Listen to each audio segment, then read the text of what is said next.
As one of the longest-running sitcoms featuring the lives of Latinos living in America, The George Lopez Show, which ran from 2002 to 2007, made monumental impacts on the representation of Latino minorities on television, the expression of family values, and the significance of cultural identity among American society.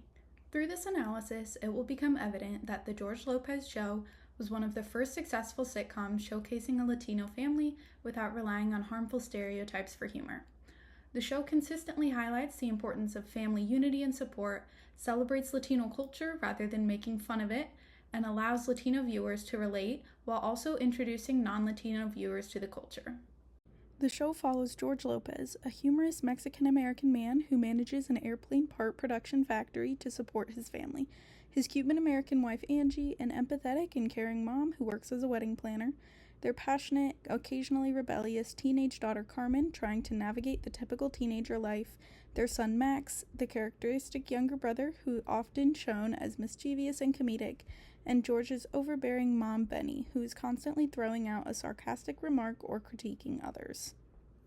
The Lopez family lives in Los Angeles, California, where viewers watch their day-to-day lives and interactions unfold and get a glimpse into the life of a Latino family living in America with a humorous edge. Prior to the premiere of The George Lopez Show, there were a minuscule amount of Latino characters portrayed on television. Historically, in sitcoms, movies, and pretty much every form of media, Latinos were simply not included, or in the rare case that they were, their characters were almost always minor background characters or were depicted as harmful stereotypes. Seeing a Latino as the lead role of a sitcom was almost unheard of. Almost. In 1950, Desi Arnaz made history, becoming the first Latino actor in television in the hit TV show I Love Lucy. Not only was Arnaz an actor in the sitcom, but he was also involved in the production of the show as well, further advancing the presence of Latinos in the media. This dual actor-producer role as a Latino wasn't seen again until 24 years later with NBC's Chico and the Man. Chico and the Man debuted in 1974 and served as the first sitcom featuring a Latino character as the main lead, played by Freddie Prinze. As mentioned, Prinze also had a role in the production of the show. However, the show received backlash due to the casting of Prinze as Chico, who was supposed to be Chicano or someone of Mexican-American descent. Freddie Prinze was in fact not Chicano, he was Puerto Rican and German by descent, which led to some contentious reviews for Chico and the Man. Many other shows tried this Latino sitcom concept but failed.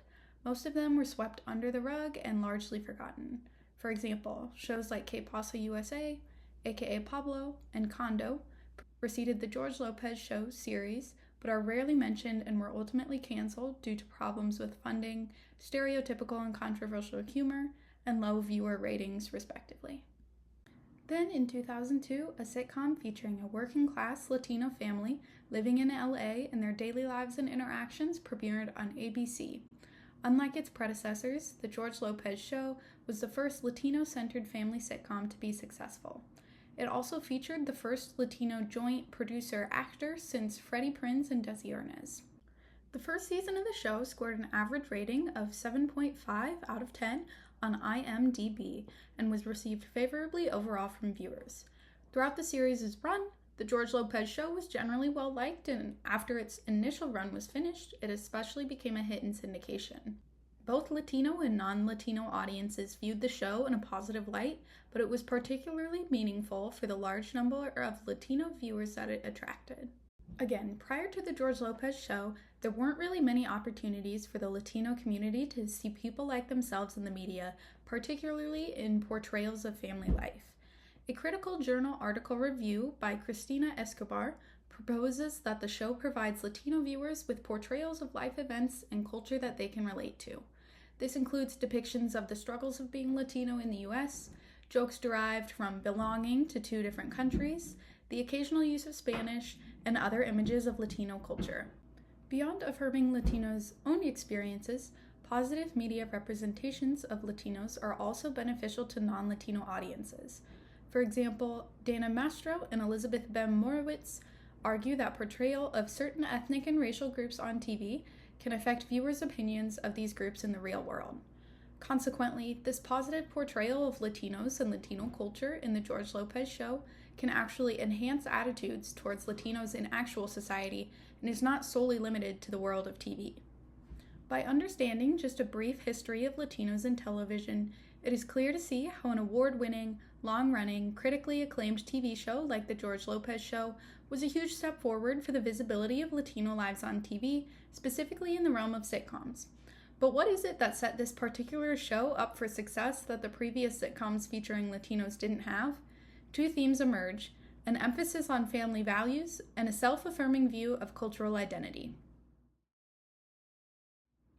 The George Lopez Show was undoubtedly a significant event for Latino representation.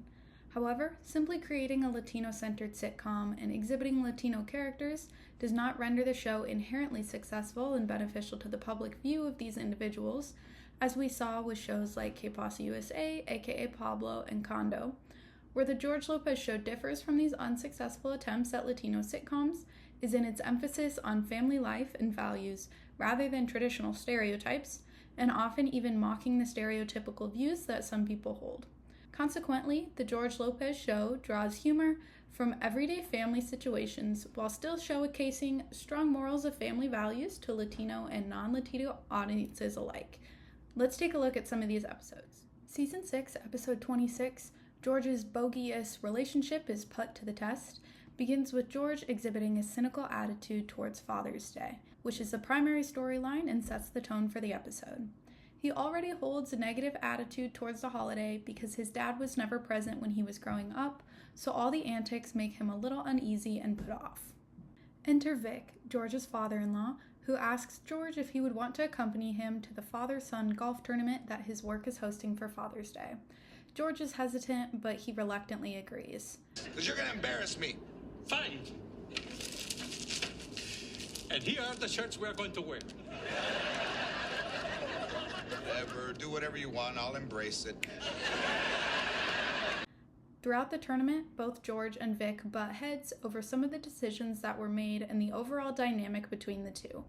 Despite the minor conflicts, at the end of the tournament, Vic tells George that he appreciates him playing with him and that if George were his son, he would be proud of him. George, recognizing what it feels like to have a father, appreciates Vic and gets emotionally caught up in the experience. This whole experience is surprisingly moving for George. Since his father wasn't present, he never really had the father-son relationship that many kids have growing up. It's clear to see how having a father figure changes his outlook on aspects of life, specifically Father's Day in this episode. This dynamic between Vic and George also proves how family doesn't have to be defined by people who are biologically related to you, and this showcases the father-son dynamic in a non-traditional way. In another episode, Season 6, Episode 18, George decides to stay local where it's familia. The premise of the episode is based on George being offered a job. However, this job, even though it would pay him more, would require him and his family to move states away. George initially accepts the offer because he wants to be able to provide for his family. That's a generous offer, and I will accept it gladly. Did you hear what I said? I will accept it gladly. However, the reactions he receives from his friends and family persuade him otherwise. George's mom tells him that she would miss him, which he had never heard before. Angie's dad gives George a pocket knife as a gift, something that George had never experienced. All of George's friends and family are saying that they don't want him to leave. Ultimately, George ends up deciding not to take the job because he realizes the closeness that he felt with his family and friends. He was surrounded with people who cared about him, and he wanted to hold on to that feeling. In this episode, we can see how relationships with family and friends have a huge impact on George's life and how that is more important to him than money. This example further emphasizes the importance of family in the George Lopez Show. Lastly, two episodes with similar themes add to this argument. Season 2, Episode 5, The Unnatural, and Season 2, Episode 21, I Only Have Eyes for You, are both focused on George's relationships with his kids. Again, when George was growing up, he essentially had no relationship with his father because he wasn't present, and his relationship with his mom was very unhealthy. In The Unnatural, Max's baseball coach tells George that Max isn't good enough for the team, and they want him to sit out of the next game so he won't hurt their performance. George, of course, stands up for Max, saying that he will work with Max to get better. Throughout the episode, George attempts to teach Max how to play baseball better, despite Max's wishes to not play baseball and instead just hang out with his dad. Ultimately, George realizes that Max doesn't want to play baseball, Max just wants to spend time with him. In I Only Have Eyes for You, Carmen gets punished for something that Max did, specifically spying on Carmen's friend, because George takes Max's side on the issue. Throughout the episode, Carmen continues to be reprimanded for issues that were Max's fault. George thinks that he is being right by standing up for Max, but in the end, he addresses Carmen and realizes that he needs to be less harsh with her. Carmen and George make up, and George acknowledges that he needs to work on understanding Carmen a little better, and that he can't parent both of his kids in the same exact way. Instead, he needs to cater to their needs individually and be the father that each of them need. Both of these episodes reflect the importance of family values, specifically in the parent-child relationship dynamic. George is affected by his past because he didn't have good relationships with either of his parents, but he wants to be there and be better for his kids, and many episodes depict him or others learning lessons on how to make their family better. Outside of evidence from the episodes, many viewers have stated how they felt personally included in the Lopez family. One article from HuffPost outlines a few of these reactions from viewers. A personal note from the author reads, "Still, they became my second family. In George specifically, I saw the dad I never had and so desperately wanted."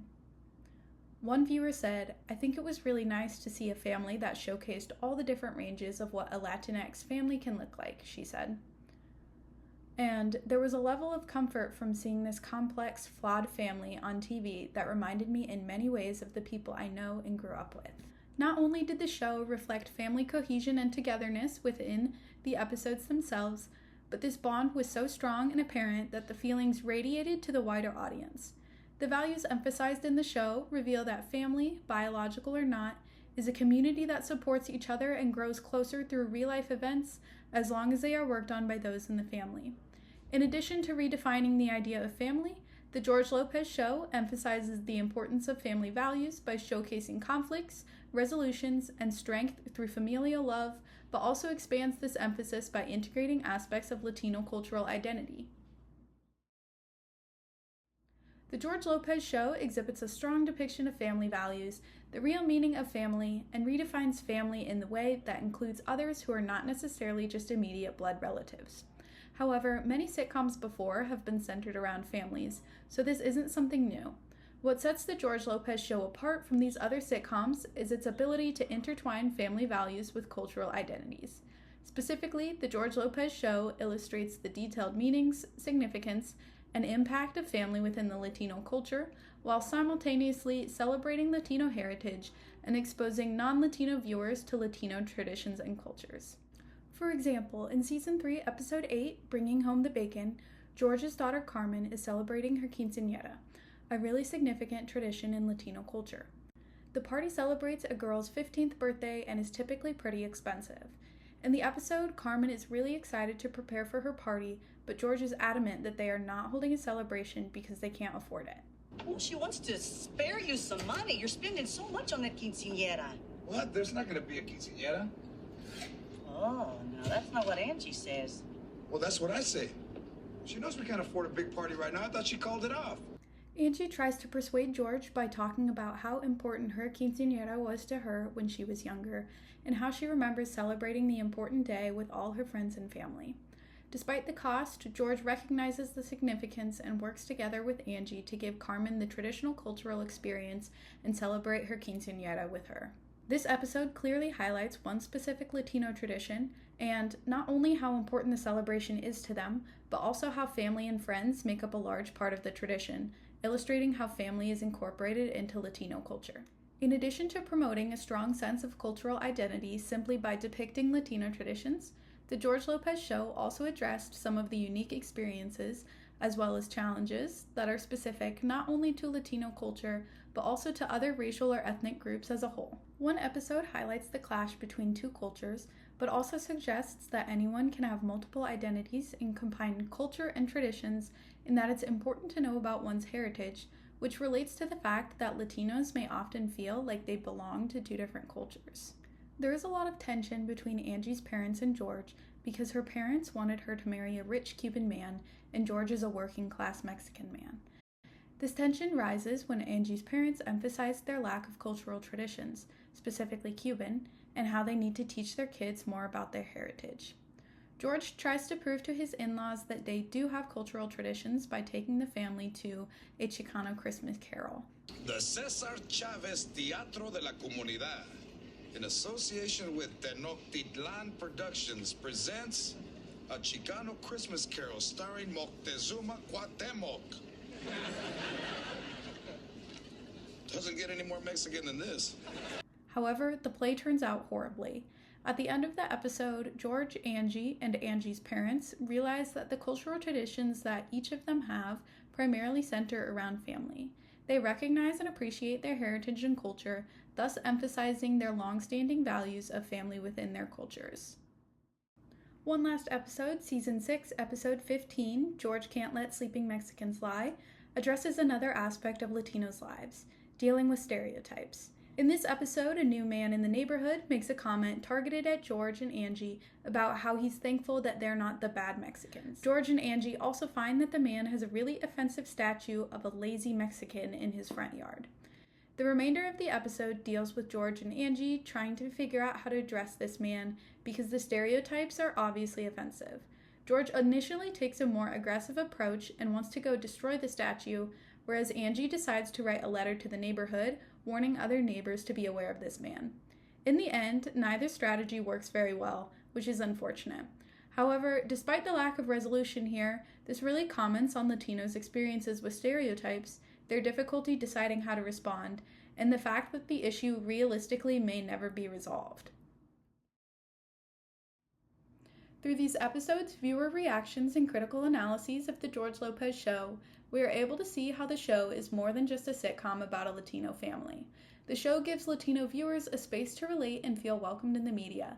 It provides a relatively authentic portrayal of Latino families, but also focuses on how the Lopez family is just a family, and how not every single thing has to relate to their ethnicity. It represents Latino culture, highlights the significance of family values, and provides all viewers with one representation of Latino lives in America. The legacy of The George Lopez Show will live on and remind us that even in fictional representations based on real life, it is important for all aspects of society to be shown and to see themselves as more than token characters and images.